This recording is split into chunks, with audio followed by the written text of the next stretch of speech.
আমি পথে পথিক হয়ে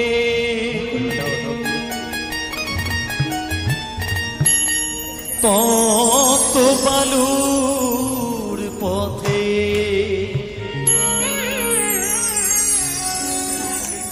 মাথা ঘুরে দয়াল কত কেঁদেছি।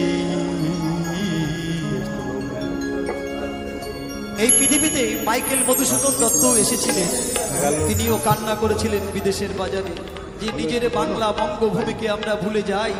বাংলাকে যারা ভুলে যায় তারা কখনোই সে রস পায় না। তাই প্রকৃত মানুষ যারা বাংলায় ফিরে আসে তারা, তাই বাউল বলছে গানে গানে, আমি পথের পথিক হয়ে তপ্ত বালুর পথে মাথা ঘুরে দয়াল কত কেঁদে